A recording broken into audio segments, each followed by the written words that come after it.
Think about earthquakes, you're probably thinking about earthquakes along the San Andreas Fault because of the big famous ones in San Francisco and Los Angeles. You might want to see next month before the Earth's tectonic plates begin to shift, the ground begins to tremble, and the predicted seismic activity increases.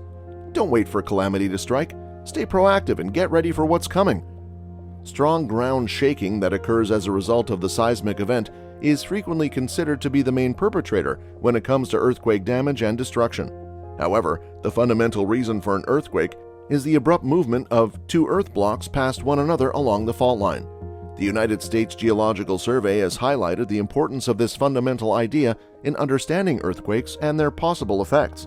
The connection between ground tremor and fault movement in this post, providing insight on a recent update that shows a high likelihood of a new earthquake.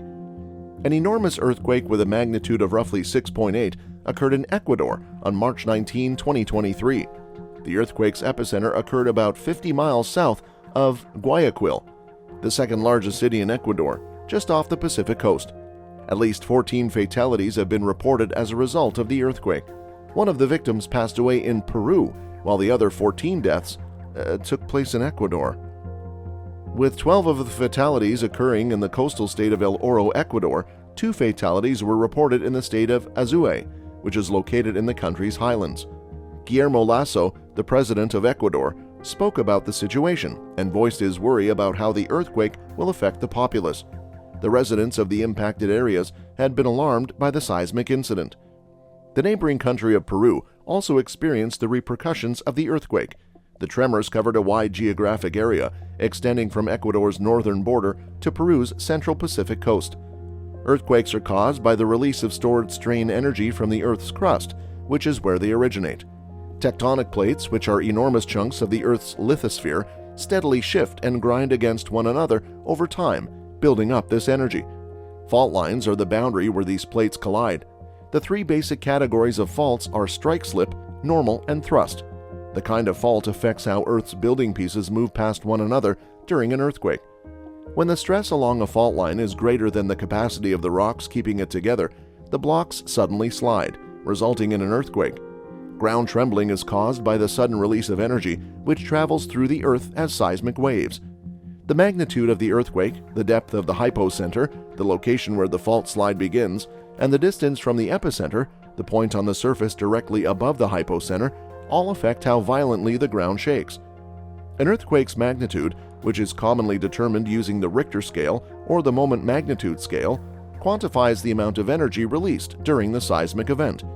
It provides a number that represents the magnitude of the earthquake as a whole. It is crucial to keep in mind that the size does not accurately reflect the effect on the ground or the possible harm incurred. On the other hand, an earthquake's intensity takes into account the effects seen and felt at particular places, giving a more accurate estimate of the shaking and damage. Understanding ground shaking. As seismic waves created by fault slippage travel through the layers of the Earth's crust and reach the surface, ground shaking occurs. Primary waves and secondary waves are the 2 main subtypes of these waves. The first jolt experienced during an earthquake is caused by P waves, which are compressional waves that move more quickly than S waves. P waves are followed by S waves, or shear waves, which cause the ground to move in a lateral direction. Both kinds of waves contribute to the earthquake-induced ground trembling. Earthquake prediction. Researching earthquakes and predicting their occurrence is a difficult and continual endeavor. Seismometers, GPS readings, and satellite imagery are just a few tools that scientists and seismologists use to keep an eye on fault activity. They can detect areas of heightened seismic activity and predict the likelihood of future earthquakes by examining past seismic data and the behavior of fault lines.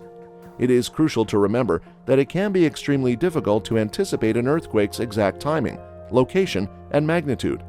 A powerful 8.1 magnitude earthquake occurred off the southern Mexican coast. Houses collapsed in the state of Chiapas as a result of the strong tremors, and structures in Mexico City, which is located quite a distance from the epicenter, violently swayed. The earthquake's epicenter was around 165 kilometers west of Tapachula, a city in the Mexican state of Chiapas. As a result, the epicenter is located not far from Guatemala's border. The depth of the earthquake was 35 kilometers, which is regarded as being fairly shallow. Shallow earthquakes are more likely to directly affect the surface and can result in more significant damage. Natural occurrences like earthquakes have molded the Earth's surface over millions of years. They are renowned for having a devastating effect, causing extensive harm and posing a serious threat to infrastructure and human life. The first thing that comes to mind when we think of earthquakes is the severe ground shaking that goes along with these seismic phenomena. But the story is considerably more complicated than that.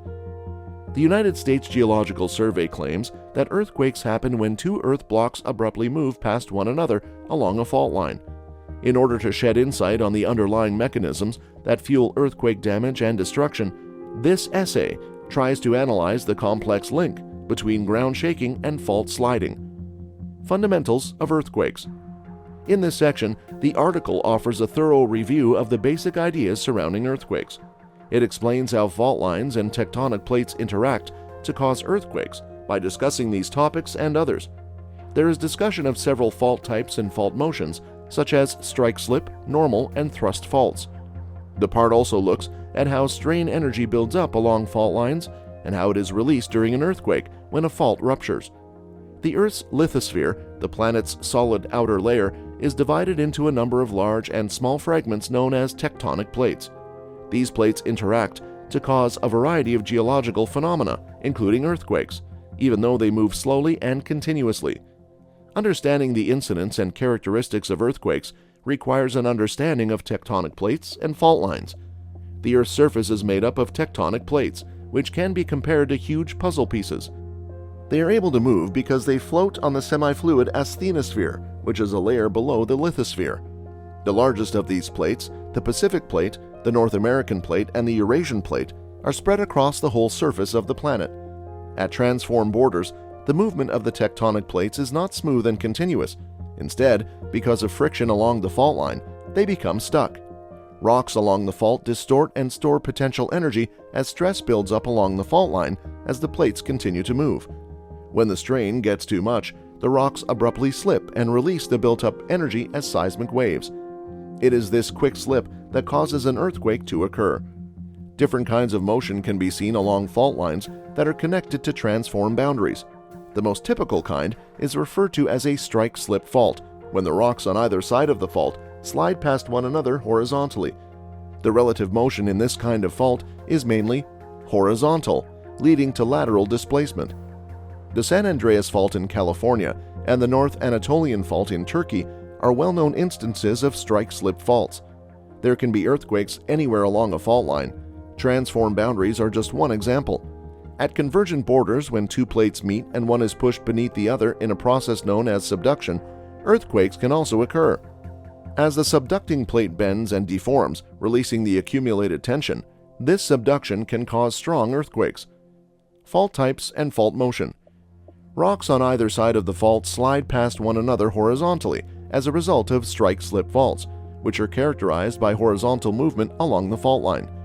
This kind of fault motion runs parallel to the fault surface's strike.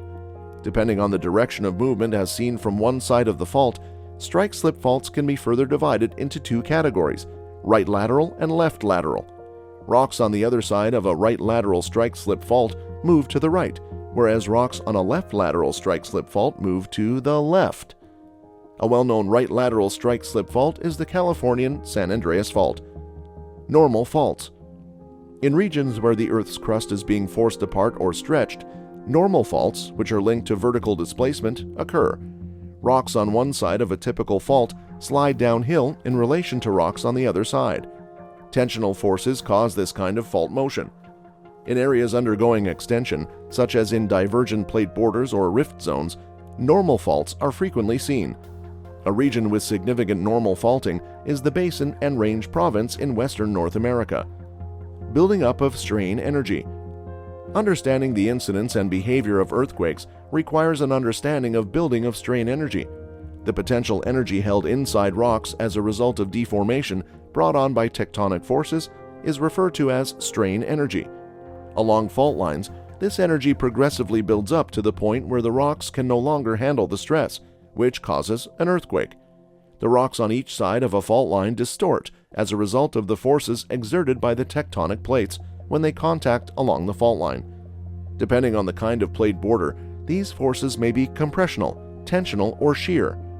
The rocks undergo elastic deformation as a result of the stress, which allows them to momentarily alter their shape without changing their chemical makeup. The rocks can revert to their original shape after the stress is relieved, since this deformation is reversible.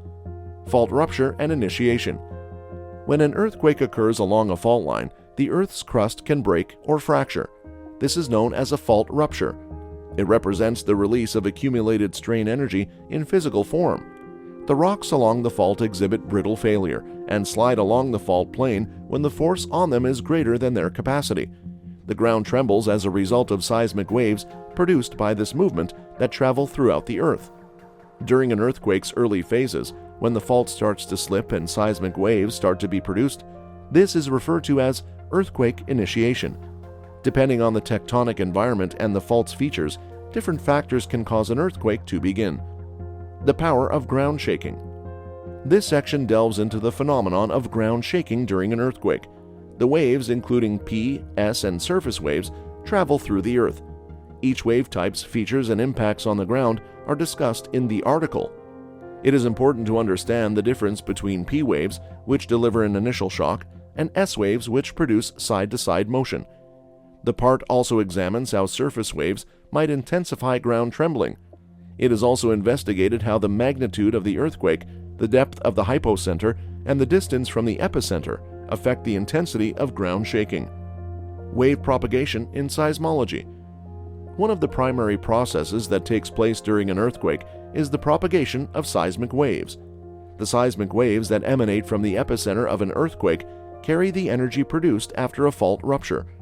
For the purpose of researching earthquakes and evaluating their effects on the Earth's surface, it is essential to comprehend the properties and behavior of seismic waves. The initial jolt of the primary waves. Seismographs first pick up P waves, which are the fastest seismic waves. Because they force nearby material to compress and expand in the direction of wave propagation, they are often referred to as compressional waves. P waves, which may pass through both solids and liquids, are what cause the first jolt experienced during an earthquake. Motion from side to side. S waves arrive at seismographs after P waves because they move more slowly. Because they cause particles of the surrounding material to move perpendicular to the wave's propagation direction, they are also known as shear waves.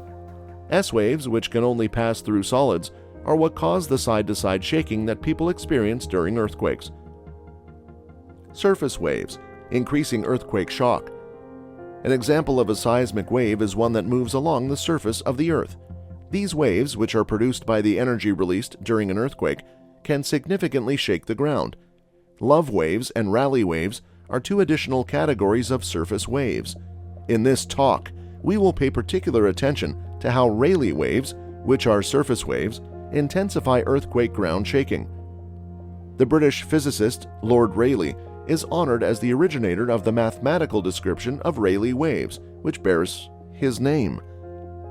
Due to rolling motion they create, these waves are also known as ground roll, and they are largely to blame for the damage that earthquakes wreak. In contrast to primary and secondary waves, which move into the interior of the Earth, Rayleigh waves move over the surface in an elliptical motion that gradually gets smaller as it descends into the planet's interior. Elements that affect the intensity of ground shaking. An earthquake's magnitude is a measurement of how much energy was released during the seismic event. Higher magnitude earthquakes typically cause more intense ground shaking. Because of the logarithmic relationship between magnitude and ground shaking intensity, even a tiny increase in magnitude causes a noticeable increase in shaking intensity. Thanks for watching. Please hit that like button and subscribe to our channel if you want to watch more videos like this.